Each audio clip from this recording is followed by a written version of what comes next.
নমস্কার ওয়েস্ট বেঙ্গলের সবাই এএসএম এবং বিএম। আমার নাম ডক্টর চৈতালি রয়। আপনার কাছে ভাবছি কপি আর পেন রেখে থাকবেন নোটস করার জন্য, ইম্পর্ট্যান্ট নোটসগুলো। তবে আজকের আমাদের টপিক হচ্ছে stem cell. Plant stem cell করে পাওয়া যায় অ্যাপেলস অ্যান্ড বেরিজ ফ্রুটস থেকে। আর ওর কী কী বেনিফিটস সব আছে ওগুলোর আজকে আমাদের টপিক হচ্ছে ওটাই, স্টেম সেল নিয়ে আমরা আজ জানবো কিছু স্টেম সেল বিষয়ে কিছু জানবো। স্টেম সেল কি না, স্টেম সেলকে বলা যায় বেদাতে স্টেম সেলকে বলা যায় অমৃত। অমৃত মানে কি না, একটা থেকে বিষ আর একটা অমৃত। অমৃত খেলে কি আমরা জীবন সারা ভালো করে থাকবো, আমাদের এজ লিমিট একটু বেড়ে যাবে, রোগামুক্ত থাকবো আমরা, তো ওটাকে বলে অমৃত। তো স্টেম সেল কি না, it is a cell powder, মানে হলো এক ধরনের গুঁড়ো যা মেনলি কী করে না গাছ থেকে আসা স্টেম সেল এক্সট্রাক্ট থেকে তৈরি হয়। স্টেম সেলটা তাহলে কী হলো না, এটা এক প্রকার হচ্ছে এক ধরনের গুঁড়া যা কোথা থেকে তৈরি হয় না গাছের থেকে তৈরি হয়, গাছের স্টেম সেল থেকে এক্সট্রাক্ট হয়। তো এটা বিশেষ করে কেন এটা কেন পপুলার, কেন প্রসিদ্ধ না স্কিন কেয়ার জন্য, এজ এ সাপ্লিমেন্ট হিসাবে নেওয়া যায়। তো এবারে তো পুজো আসছে, সবাইদের টেনশন থাকবে আমরা কেমন ভালো লাগবো, কেমন স্কিন ক্লিয়ার হবে, সবাই চাইছে তাদের স্কিন ক্লিয়ার থাকুক, স্কিন ভালো থাকুক। তো ওই জন্য স্টেম সেলটা বেস্ট এক্সট্রাক্ট জনটা কি হেল্প করে স্কিন কেয়ারের জন্য। সাপ্লিমেন্ট হিসাবে আমরা ওকে নিতে পারি, মেবি ওটা কোনো ক্রিম হিসাবে আসতে পারে, কোনো ট্যাবলেটস হিসাবে আসতে পারে। তো তেমন যেমন কি স্কিনের জন্য ভালো, নতুন সেল তৈরি করে। স্টেম সেল আমাদের বডির জন্য অনেক ভালো। কী কী করে ও না, নতুন সেল তৈরি করে আর বডিকে প্রোটেক্টও করে। তো মানুষের স্টেম সেল ইউজ হয় সিরিয়াস রোগের জন্য ট্রিটমেন্টের। তো যখন আমাদেরকে ক্যান্সার হয়েছে, কোনো ব্লাড ডিসঅর্ডার হয়েছে, কোনো ব্লাডজনিত রোগ হয়েছে, তো ওর চিকিৎসা কাকে দিয়ে হতে পারে না স্টেম সেল দিয়েও হতে পারবে। যেমন blood cancer, heart problem, arthritis. তো এদের উপর অনেক রিসার্চ এখনও চলছে, স্টেম সেল নিয়ে অনেক রিসার্চ চলছে। আর গাছের স্টেম সেল কী করে না, গাছের স্টেম সেলস মেন করে স্কিনের জন্য কাজ করে, স্কিন সেল জন্য। গাছের স্টেম সেলটা কি, ওটা কেন স্কিনের জন্য ইউজ করা যায় না, এটা এক প্রকার সেল টিস্যু। তো এটা কী করে না, অন্য কোনো সেল হতে পারে, এই সেলটা একটাও হতে পারে, অনেকগুলোও হতে পারে। পাওয়া যায় গাছের রুট বা সুট টিপ থেকে, গাছের মূল থেকে এই সেলগুলোকে পাওয়া যায় স্টেম সেল। গাছ তো ওর অনেক পার্টস আছে, যেমন কি আমাদের লিফ, ফ্লাওয়ার, স্টেম আর ব্রাঞ্চ, অনেকগুলো আছে পার্ট। কিন্তু স্টেম সেল আমরা কোথা থেকে পাই, গাছের রুটস থেকে পাই। এদের কাজ কি, রুটস থেকে তো পেয়ে গেলাম স্টেম সেল, ওর পরে ওর কাজ কি না নিজেকে আবার তৈরি করে, সেলফ রিনিউয়াল। স্টেম সেল কী করে না নিজেকে তৈরি করে, টোটিপটেন্ট, ওই জন্য ওগুলো টোটিপটেন্ট সেলও বলা যায়। তো ও নিজে তৈরি হয়ে কী করে না, জোন টিস্যুটা বা জোন ফাংশনটা আমাদের দরকার থাকবে শরীরের জন্য, তো ও ওটাই কনভার্ট হয়ে যায়, ওই হিসাবে কাজ করে। তো গাছ যতদিন থাকে স্টেম সেল অ্যাক্টিভ থাকে, কিন্তু গাছকে যদি বাড়াতে এবং নতুন অংশ তৈরি করতে হেল্প করে কে করে না স্টেম সেল। আমি এখানে বলেছি ওটা টোটিপটেন্ট, সেলফ রিনিউয়াল মানে কি না গাছকে বাড়াতেও হেল্প করে আর নতুন গাছ তৈরি করতেও হেল্প করে অংশ। তো স্কিন আর বডির জন্য কী উপকারিতা আছে স্টেম সেলের, তো এটা কী করে না অ্যান্টি অক্সিডেন্ট ইফেক্ট, স্কিন সেলকে প্রোটেক্ট করে। স্টেম সেল কী করে না আমাদের যখন স্কিন আছে চর্ম, ওকেও প্রোটেক্ট করে। যেমন আমরা বাইরে বেরোনোর টাইমে সানস্ক্রিন ইউজ করি, SPF वाला সানস্ক্রিন ইউজ করি, আলট্রাভায়োলেট রেকে রে থেকে বাঁচানোর জন্য। তো ওই হিসাবে স্টেম সেলও একটা প্রকার জিনিস যোনটাকে হেল্প করে আমাদের স্কিন সেলকে প্রোটেক্ট করার জন্য। এরপর কি এটা আর কি করে না নতুন স্কিন সেলও তৈরি করে। তো যদি আমাদের স্কিনটা পুড়ে গেছে বা জলে গেছে, যদি নতুন স্কিন তৈরি না হবে তো ওই চিহ্নটা তো থেকে যাবে না। বাট ওটা হয় না, কেন হয় না? না আমাদের বডিতে স্টেম সেল আছে, তো ফ্রেশ স্কিন দেখায়, স্কিন তৈরি করে কে করে না স্টেম সেল। এবারে কী করে কোলাজেন তৈরি করে। কোলাজেন কী করে স্কিন টাইট থাকে, এজিং হয় না। এজিং কি না বার্ধক্য এটা তাড়াতাড়ি আসে না। তো এবার আপনারা দেখে রাখবেন হিরোরা ওদের কি ওদের এজ 50-60 হলেও ওরা ফিট, ওদের স্কিনে কোনো রিঙ্কেলস কিছু দাগ ধব্বা কিচ্ছু নেই। কেন না ওরা সব ট্রিটমেন্ট করে, কোলাজেন ট্রিটমেন্ট, যাতে কী হয় না আমাদের স্কিন টাইট থাকে। আর কি it is the property of anti ageing কি আমরা এত তাড়াতাড়ি বার্ধক্য আসবে না। বার্ধক্য মানে এই নয় যে এজ হলেই আসবে, একটা লিমিট টাইম থাকে, একটা লিমিট এজ থাকে, যার থেকে রিঙ্কেলস পড়ে, মুখে সবাইদের কালো কালো দাগ এলাইজমা মতো এসে যায়। তো ওইগুলো তো এর আর কিছু ফুল থেকেও কোনো উপকারিতা আছে, এক্সট্রাক্ট আছে। তো ফুল ফল থেকেও ফার্স্ট তো আমরা দেখলাম যে স্টেম সেল গাছ থেকে এক্সট্রাক্ট করা যায়, তৈরি হয় বা বের করা যায় ওখানে। তো এবারে দেখবো যে স্টেম সেলস আর কোথায় কোথায় থেকে নেওয়া যায়। তো ফল থেকেও নেওয়া যায়, ফুল থেকেও নেওয়া যায়।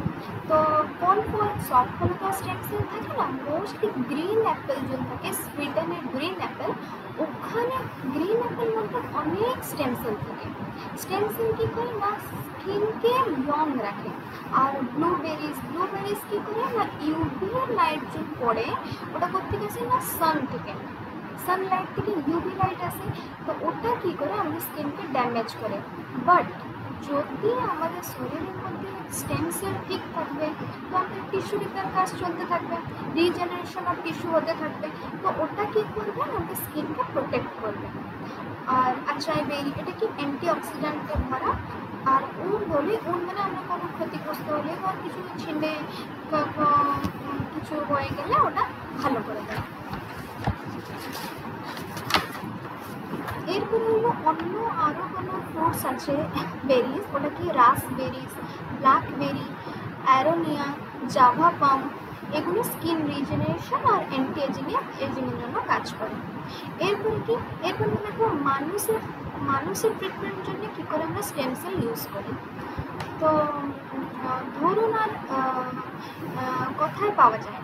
তো ফার্স্ট হলো এইচএসসি কি হেমাটোপয়েটিক স্টেম সেল।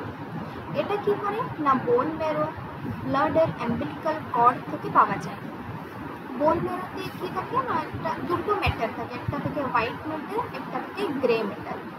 তো এটা কি করা যায় এই এইচএসসি কোথা থেকে পাওয়া যায় না অ্যাম্বিলিক্যাল কর্ড থেকে। তো এটা কী করে না মেইনলি ব্লাড ক্যান্সারের জন্য ইমিউন প্রবলেম জন্য ইউজ করে। এটা কী করে হেমাটোপয়েটিক স্টেম সেল আমাদের ইমিউন সিস্টেমটাকে বৃদ্ধি করায়, যাতে কী হবে না ব্লাড ক্যান্সার জন্য ট্রিটমেন্ট করতে পারবে। এরপরে কি আসলে এমএসসি কি মেসেনকাইমাল স্টেম সেল। এমএসসি দুটো টাইপের থাকে, একটা হচ্ছে এমএসসি 1 অ্যান্ড এমএসসি 2। তো এখানে ওভারঅল আমরা দেখবো এমএসসি স্টেম সেলের কাজ কি। এটা কি করে, এটাও বোন ম্যারো থেকে পাওয়া যায়। এটা অনেক রোগের ট্রিটমেন্ট করে আর কেউ রিসার্চেও অনেক চলছে, এর বিষয়ে রিসার্চও চলছে কী করে আরও অনেক রোগের প্রতিরোধ হতে পারে এগুলোর জন্য। তো তাই আর এগুলো এই স্টেম সেল কোথায় ইউজ হয় না টিস্যু রিপেয়ার জন্য। টিস্যু রিপেয়ার না কী না স্কিন, বোন, মাসল, এগুলো কী করে না আমাদের যদি ড্যামেজ হয়ে যায় কোনো টিস্যু, তো এগুলো কী করে না ওকে নতুন করে তৈরি করতে পারে। তো শরীরের জন্য কাজ করে, যেমন কি ইনফ্লামেশন কন্ট্রোল করে। ইনফ্লামেশন দিয়ে যেমন সোয়েলিং হয়ে যায়, একের জন্য থাকে কিছু অ্যালার্জিক থাকবে, কিছু খেয়ে নেবে ওদের রেডনেস হয়ে যায়, ওই জায়গাটা ফুলে যায়, তো ওইগুলো হলো ইনফ্লামেশন। তো আর কী করে না ব্লাড ফ্লোকে ভালো করে, ব্লাড ফ্লোকে কী করে না নতুন ব্লাড ভেসেল তৈরি করে, নতুন ব্লাড ভেসেল তৈরি করে না রেড ব্লাড সেলস তৈরি করে। তো এর হলো উপরে অনেকগুলো রিসার্চও চলছে, যেগুলো হচ্ছে ব্রেনের রোগের উপরেও অনেক রিসার্চ চলছে। ডায়াবেটিক জন্যও স্টেম সেল কী করে ওগুলোও রিসার্চ চলছে, কী করে স্টেম সেল থেকে আমরা ইনসুলিন তৈরি করতে পারি। আর হার্ট প্রবলেম জন্যও চলছে, কী করে হার্ট সেলকে রিপেয়ার করা যায়। আর অস্টিও আর্থ্রাইটিস কি ব্যথা কমায়, আমি যে বলছি আঁটু ব্যথা আর পা ব্যথা এগুলো হলে এগুলোকেও কমাতে পারে, ওর উপরে কাজ চলছে, রিসার্চ চলছে এখন। তো আর আসলে ক্রনিক কি জন্য অনেক আমাদের একটা রোগ হয়েছে, ওটা অনেক দিন ধরে লেগে আছে, ছাড়ছে না, ওকে বলে ক্রনিক উন্ড। জলটা অনেক দিন ধরে লেগে থাকে, রোগ বা কোনো ক্ষত বিক্ষত হয়েছে আমরা, তো ওটা ছাড়ছে না, তো ওকে বলে ক্রনিক উন্ড। তো ওটা কী করে না, ওটা কী করে উন্ডকে ভালো করার জন্য, ক্ষতিগ্রস্ত পার্টকে ভালো করার জন্য ওটা হেল্প করে। তো এরপরে আর কি, এরপরে কী থাকে, এর রিস্কও আছে। এটা নয় যে সব কিছু ভালো, কখন বলো না, যখন আমরা একটা রুলস রেগুলেশন মধ্যে ইউজ করবো, ওর বিষয়ে ডিটেলস জানবো, ওর রুলস রেগুলেশন জানবো, কী করে ব্যবহার করতে হয়, কোন রোগটা হলে কোন জিনিসটা ব্যবহার করতে হয়। তো ওই হিসাবে এর প্রবলেমও আছে। এটা কী করে না, রিস্ক আছে, ইনফেকশন, অ্যালার্জি, ইমিউন প্রবলেম বা টিউমারও হতে পারে। কিন্তু প্রিকশনও আছে, যদি আমরা একটা সানস্ক্রিন বা ময়শ্চারাইজার ইউজ করছি, তো তুমি টেস্ট কী করে করবো যে এটা আমাদের স্কিনের জন্য স্যুট করতে পারে, নাও হতে পারে।